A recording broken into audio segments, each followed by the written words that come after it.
শেখ হাসিনা পুত্র সজীব ওয়াজেদ জয়ের একটি বড় চেষ্টা ব্যর্থ হয়েছে।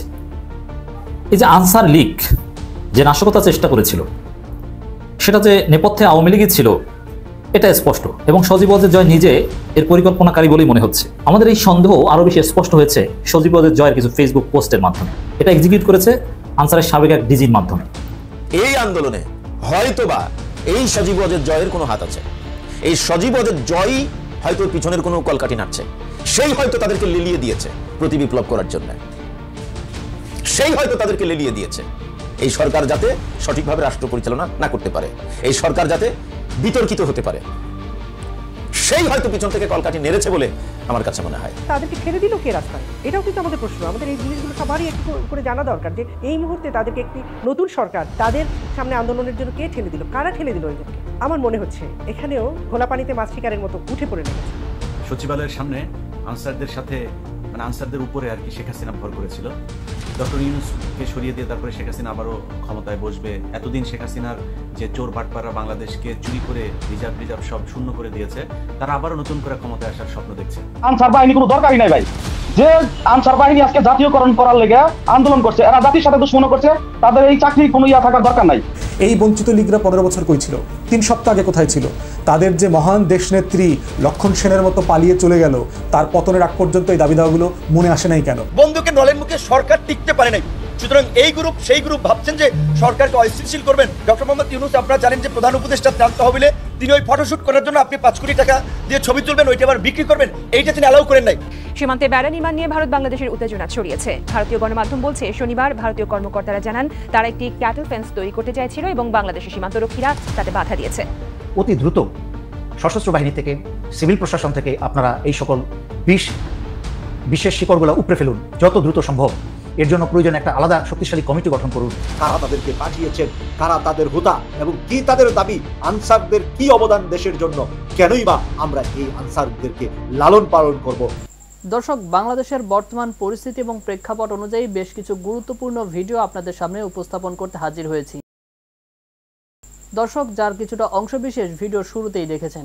তো দর্শক, ভিডিওর শুরুটা দেখেই কিন্তু আপনি বুঝতে পেরেছেন যে আজকে নিউজটা ঠিক কতটা গুরুত্বপূর্ণ এবং কোন বিষয়টাকে ইঙ্গিত করছে। তো দর্শক, চলুন দেখে আসি সেই ভিডিওগুলো। তার আগে বলবো, যারা এখনও চ্যানেলটি সাবস্ক্রাইব করেননি অবশ্যই চ্যানেলটি সাবস্ক্রাইব করে পাশে থাকা বেল আইকনটি ক্লিক করে দিন। আর যারা ইতিমধ্যেই চ্যানেলটি সাবস্ক্রাইব করেছেন তাদেরকে অসংখ্য ধন্যবাদ। তো চলুন দর্শক, ভিডিওটিতে একটি লাইক দিয়ে আমরা ধারাবাহিকভাবে সবগুলো ভিডিওর আলোচনা দেখে আসি। ছি ছি ছি ছি ছি ছি ছি ছি, আপনারা কত বড় ছোট লোক, কত বড় ছোট লোক! আপনাদের হৃদয় বলতে কিছু আছে? আপনারা যখন আন্দোলন করার সময় আসতো তখন আপনারা করতেন। এ কখনকার কথা? এই সরকারের বয়স 2 সপ্তাহ হয়নি, আপাতত 5-6টা মাস যাইতে দেন।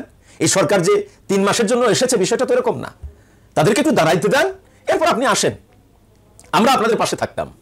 কিন্তু আজকে গোটা দেশ বন্যা কবলিত মানুষের জন্য ব্যতিব্যস্ত, বন্যা কবলিত মানুষের জন্য তারা চিন্তিত, তাদের সকলের হৃদয় ফেটে যাচ্ছে, আর আপনারা আসছেন নিজের স্বার্থ উদ্ধার করতে।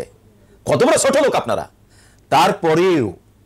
তারপরেও স্বরাষ্ট্র উপদেষ্টা তো আপনাদের কথা শুনতে চেয়েছেন, আপনাদের কথা শুনেছেন, আপনাদেরকে আশ্বাস দিয়েছেন যে আপনাদের এই দাবির বিষয়ে আমরা কথা বলবো, আমরা বসবো, এই বিষয়ে দেখা হবে, আশ্বাস দিয়েছে না? এরপরেও আপনারা ছাত্রদের উপর হামলা করেছেন, এরপরেও আপনারা সচিবালয় ঘেরাও করেছেন, এরপরেও আপনারা উপদেষ্টা, সচিব, ছাত্রদেরকে সচিবালয়ে জিম্মি করে রেখেছেন, অবরুদ্ধ করে রেখেছেন, আর ছাত্রদের উদ্দেশ্যে আপনারা গুলিও ছড়েছেন। আপনারা সেনাবাহিনীর গায়ে হাত দিয়েছেন। আপনাদের স্পর্ধা কত! এই যে কর্মকাণ্ডটা করেছেন স্বরাষ্ট্র উপদেষ্টা আশ্বাস দেওয়ার পরেও, এতেই প্রমাণিত হয় এটা হচ্ছে প্রতি বিপ্লব। এটা আসলে সেই অর্থে চাকরি জাতীয়করণের দাবির নামে একটা কূপ ছিল, এটি আসলে চাকরি জাতীয়করণের নামে একটা প্রতি বিপ্লব ছিল। আপনারা হয়তো প্রমাণ চাইতে পারেন। ডেইলি স্টার এটি নিয়ে নিউজ করেছে। ডেইলি স্টারের এই নিউজটা যখন সজীব ওয়াজেদ জয় শেয়ার করেছে, সজীব ওয়াজেদ জয় কি লিখেছে? Student protesters attacked peaceful answer protesters with sticks.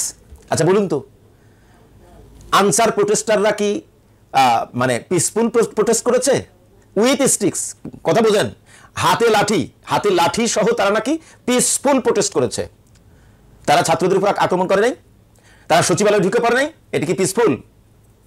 এতেই প্রমাণিত হয় যে এই আন্দোলনে হয়তোবা এই সজীব ওয়াজেদ জয়ের কোনো হাত আছে। এই সজীব ওয়াজেদ জয় হয়তো পিছনের কোনো কলকাঠি নাড়ছে, সেই হয়তো তাদেরকে লেলিয়ে দিয়েছে প্রতি বিপ্লব করার জন্য, সেই হয়তো তাদেরকে লেলিয়ে দিয়েছে এই সরকার যাতে সঠিকভাবে রাষ্ট্র পরিচালনা না করতে পারে, এই সরকার যাতে বিতর্কিত হতে পারে, সেই হয়তো পিছন থেকে কলকাঠি নেড়েছে বলে আমার কাছে মনে হয়। আমরা আমাদের তরুণ ছাত্র সমাজের প্রতি আবারও কৃতজ্ঞতা প্রকাশ করছি। তোমরাই তোমাদের নেতৃত্বে ফ্যাসিস্ট শেখ হাসিনাকে হটিয়ে আমাদের দেশটাকে দ্বিতীয়বারের মতো স্বাধীন করেছ। তোমরাই বিচার বিভাগীয় কুকে নস্যাৎ করে দিয়েছ। তোমরাই আবার এই বিপদগামী আনসারের কিছু সদস্যের কুকেও নস্যাৎ করে দিয়েছ। এই জন্য তোমাদের প্রতি আবারও আমরা কৃতজ্ঞতা প্রকাশ করছি। আই স্যালিউট ইউ, তোমাদেরকে স্যালিউট জানাই যে তোমরা দেশ এবং দেশের জনগণকে আরেকটি কু থেকে রক্ষা করলে। সুতরাং আমি মনে করি যে এই নাশকতার সাথে এই আনসার বাহিনীর সদস্য যারা জড়িত তাদেরকে অনতিবিলম্বে গ্রেফতার করতে হবে এবং তাদেরকে আইনের আওতায় আনতে হবে। এদেরকে না সরিয়ে কি করে আশা করেন যে বাংলাদেশে একটা স্থিতিশীল পরিস্থিতি ফিরিয়ে নিয়ে আসবেন এবং মাথা ঠান্ডা রেখে সুন্দরভাবে গত 15 বছরের সমস্ত ধ্বংসযজ্ঞ যে চালিয়ে গেছে স্বৈরাচারী হাসিনা সেগুলোকে ঠিক করবেন। তাই অতি দ্রুত সশস্ত্র বাহিনী থেকে, সিভিল প্রশাসন থেকে আপনারা এই সকল বিশেষ শিকড়গুলো উপড়ে ফেলুন যত দ্রুত সম্ভব। এর জন্য প্রয়োজনে একটা আলাদা শক্তিশালী কমিটি গঠন করুন। যদি প্রয়োজনে মনে করেন আমাদের কারোর প্রয়োজন হবে বলুন, আমার বিশ্বাস অনেকেই চলে যাবে যাকে মনে করেন যে সেই যোগ্যতা আছে।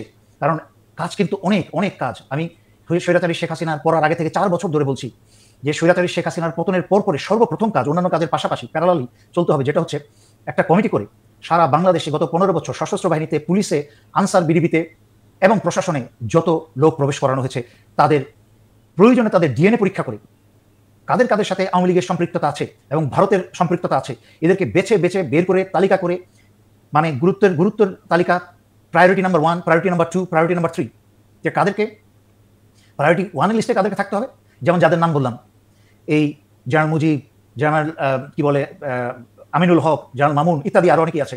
সিভিল প্রশাসনে থাকতে হবে এই পররাষ্ট্র সচিব, তারপর আরও অনেকেই আছে। সমস্ত নাটের গুরুগুলো কিন্তু রয়ে গেছে। এরকম গুরুত্বের সাথে লিস্ট করতে হবে, লিস্ট করে আস্তে আস্তে অপসারণ করতে হবে, চাকরি থেকে অপসারণ করে তাদের বিরুদ্ধে তাদের মামলা দায়ের করে তদন্ত শুরু করতে হবে। আদারওয়াইজ কিন্তু আপনাদেরকে কাজ করতে দিবে না। প্রতিদিন কি ভাষণ আসবেন, প্রতিদিন কি এসব নিয়ে সামলাবেন না, কাজ করবেন। দ্বিতীয়ত, বাংলাদেশের সারা বাংলাদেশ থেকে এই 15 বছরের যত অস্ত্রের লাইসেন্স ইস্যু করা হয়েছে, আইনি এবং বেআইনি, বৈধ এবং অবৈধ, সকল অস্ত্র উদ্ধার করতে হবে। 96 সালে আমিও 46 ব্রিগেডে থেকে ঢাকার রামপুরা মগবাজার এলাকায় আমাদের দায়িত্ব ছিল এবং প্রচুর অস্ত্র উদ্ধার করেছি। সেই সময় কিন্তু বহু বড় চ্যাম্পিয়নরা, সে আমার বয়স সুব্রত বেনের মতো লোক কিন্তু দেশ ছেড়ে পালিয়েছিল ভারতে। তাই বলছি যে এইরকম কমিটি করে ইতিমধ্যেই সেনাবাহিনীর একটা অংশকে অস্ত্র উদ্ধারে লাগিয়ে দেন, তারা সারা বাংলাদেশ থেকে অস্ত্র উদ্ধার করতে শুরু করুন। এবং একটা ফাইন্যান্সিয়াল কমিটি গঠন করে, বিদেশ থেকে তো টাকা আনার উদ্যোগ আপনি নিয়েছেন, বিদেশি দূতের সাথে কথা বলেছেন আপনাদেরকে সহযোগিতা করার জন্য।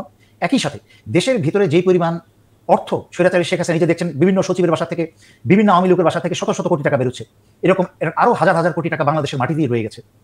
এগুলোকে একটা অর্থনৈতিক এবং কমিটি করে, তার সাথে সেনাবাহিনীকে সংযুক্ত করে, ভালো যারা পুলিশ আছে তাদেরকে সংযুক্ত করে একটা কমিটি করে এই অর্থ উদ্ধারে লাগুন। এই টাকাটা কিন্তু সরকার পরিচালনায় আপনাদেরই কাজে আসবে। এই যে বন্যা হচ্ছে, সারা বাংলাদেশ থেকে টাকা পাঠাচ্ছে, আল্লাহর রহমতে আমিও অংশগ্রহণ করেছি ব্যক্তিগতভাবে, সারা বাংলাদেশ থেকে সাহায্য আসছে। যে এই টাকাগুলি যদি উদ্ধার করতে পারেন তাহলে কিন্তু আপনার অনেক কাজে আসবে। হাজার কোটি টাকা বাংলার মাটিতেই বিভিন্ন মাটির নিচে সিন্ধুকে বিভিন্ন জায়গায় লুকিয়ে রাখা হয়েছে।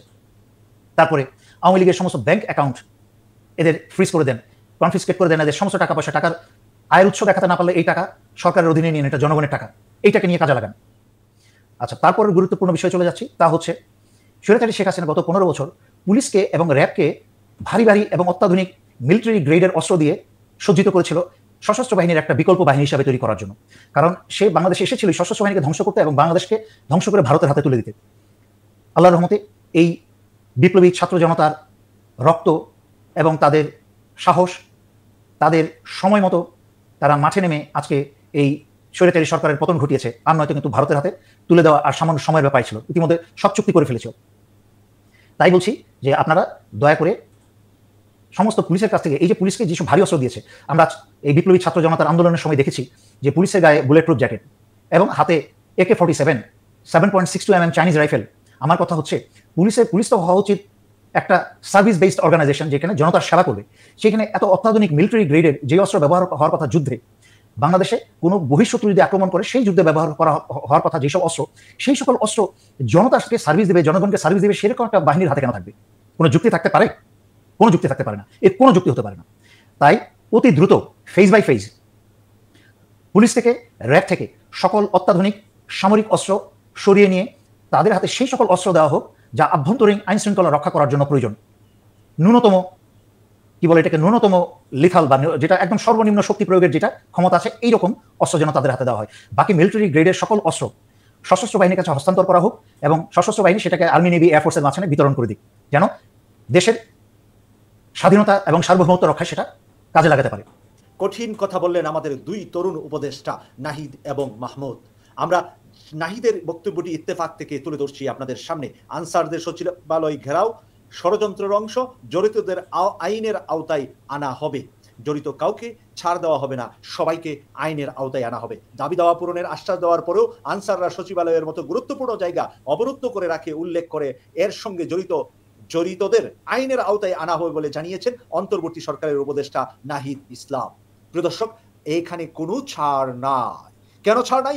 এর আগে জুডিশিয়াল ভাবে ক্রু করার চেষ্টা করা হয়েছিল, সেখানে নস্যাৎ করে দিয়েছে আমাদের ছাত্র সমাজ। আর গতকাল আনসারের মাধ্যমে সচিবালয় দখল করে আমাদের উপদেষ্টাদেরকে দখল করে তাদের কাছ থেকে অনেক ধরনের ঘটনা ঘটানোর জন্য তারা সচিবালয়ে ঢুকে পড়েছিল। এগুলো আনসার নয়, এগুলো ভারতীয় বাহিনী, আওয়ামী লীগের লেসপেন্সার বাহিনী, ছাত্রলীগ, যুবলীগ, কৃষক লীগ, চুরাই লীগ, ডাকাত লীগ এখানে জড়িত ছিলেন। তাদের মাঝেই এই কাজটা গঠনের চেষ্টা করেছিলেন। নাহিদ ইসলাম বলেন, প্রধান উপদেষ্টা আজ ঐক্য ধারণের আহ্বান জানিয়েছেন। আমরা আনসারদের সব দাবি দাওয়া মেনে নেওয়ার কথা বলে আশ্বাস দিয়েছিলাম, এর জন্য আমরা সময় চেয়েছিলাম, কিন্তু এরপরও তারা সচিবালয়ের মতো গুরুত্বপূর্ণ জায়গা অবরুদ্ধ করে রাখে। পরে খবর পেয়ে ছাত্ররা তাদের সেখান থেকে সরিয়ে দেয়। তিনি বলেন, এটা একটা বৃহৎ ষড়যন্ত্রের অংশ মনে হচ্ছে, এর সঙ্গে যারা জড়িত তাদের আইনের আওতায় আনা হবে। আমরা ইতিমধ্যে দেখেছি আমাদের সেনাবাহিনী তাদের হাত পা বেঁধেছে, রশি দিয়ে বেঁধে এখন একটু মলম দেওয়া হচ্ছে। আনসার ওদেরকে মলম দেওয়া হচ্ছে যারা সারাদিন চেঁচামেচি করছিলেন সচিবালয়ের সামনে, যাদেরকে আশ্বস্ত করা হয়েছিল স্বরাষ্ট্র উপদেষ্টা, যাদেরকে বলেছিলেন যে তাদের দাবি দাওয়াগুলা ক্রমান্বয়ে মানা হবে, সময় নিয়ে মানা হবে। এই মানা হবের পরে তাহারা বাহিরে এসে আবার তাদের সাঙ্গপাঙ্গদের উস্কানিতে আবার গিয়েছে, এখনই মানতে হবে, এখনই লিখিত দিতে হবে, এখনই লিখিতভাবে আইন হিসাবে পাশ করতে হবে। তখনই এই বিষয়টি ঘটেছে রাত ৯টা পরে গিয়ে। প্রিয় দর্শক, তখন আমরা দেখেছি যে এখানে ছাত্রদের অধিকারের জন্য নেতৃত্ব দানকারী বহু নেতা, প্রায় 40-এর উপর ছাত্র নেতা এখানে আহত হয়েছে তাদের মাঝে। এরপরে যখন ঢাকা বিশ্ববিদ্যালয় থেকে সকল ছাত্ররা গিয়ে টিএসসিতে, আপনারা জানেন যে সেখানে ত্রাণ নিয়ে তারা ব্যস্ত, সেই ব্যস্ততা ছেড়ে দিয়ে যখন সবাই সচিবালয়ে গেলেন, তারপরে ওই বিড়ালের বাচ্চাগুলাকে রশি দিয়ে বেঁধে আমাদের সেনাবাহিনী এখন তাদেরকে একটু পাছা লালের ব্যবস্থা করা হচ্ছে। যারা ধরা পড়েছে তাদের পাছাগুলা লাল করা হবে, পরবর্তীতে তাদের থেকে তথ্য বাইর করা হবে কারা তাদেরকে পাঠিয়েছেন, কারা তাদের হোতা এবং কি তাদের দাবি, আনসারদের কি অবদান দেশের জন্য, কেনই বা আমরা এই আনসারদেরকে লালন পালন করব রাষ্ট্রীয় অর্থ দিয়ে। নিশ্চয়ই রাষ্ট্রের যদি কোনো কল্যাণ এই আনসার বাহিনী না আসে, তাহলে সেটাও কি গোপালী বাহিনী কিনা, সেই বিষয়ে এখন ভাবনার সময় হয়েছে। এবং সেই ভাবনা থেকে একটি গুরুত্বপূর্ণ আজকে সরকারের সিদ্ধান্ত হয়েছে, সচিবালয় এবং প্রধান উপদেষ্টা ডক্টর মোহাম্মদ ইউনূস স্যারের বাসভবনের আশেপাশে আর কোনো মিছিল সমাবেশ করা যাবে না। আইন হিসাবে আজকে বাংলাদেশে প্রয়োগ করা শুরু হবে এবং আজ সোমবার থেকে বাংলাদেশে আর এই আইন যতদিন উড্র না হবে ততদিন পর্যন্ত সচিবালয়ের সামনে, প্রধান উপদেষ্টার বাসভবনের সামনে কোনো দাবি নিয়ে যাওয়া যাবে না। আমাদের প্রধান উপদেষ্টা বলে দিয়েছেন, কোনো দাবি থাকলে লিখিতভাবে দিবেন। আমাদের তরুণ দুই উপদেষ্টা বলেছেন, দাবি থাকলে লিখিতভাবে দিবেন, আমরা সেগুলা ক্রমান্বয়ে আপনাদের দাবি মানার জন্য বদ্ধপরিকর। দর্শক, আমি আশা করছি আজকের নিউজটা আপনি খুবই মনোযোগ দিয়ে দেখেছেন। সেই সাথে দর্শক, এই ভিডিওগুলো সম্পর্কিত যদি কোনো তথ্য বা মতামত থাকে তাহলে অবশ্যই কমেন্ট করে জানাবেন। এতক্ষণ সাথে থাকার জন্য ধন্যবাদ। নিউজটি শেষ করছি এখানেই, ফিরছে আগামী ভিডিওতে নতুন কোনো টপিক নিয়ে। আল্লাহ হাফেজ।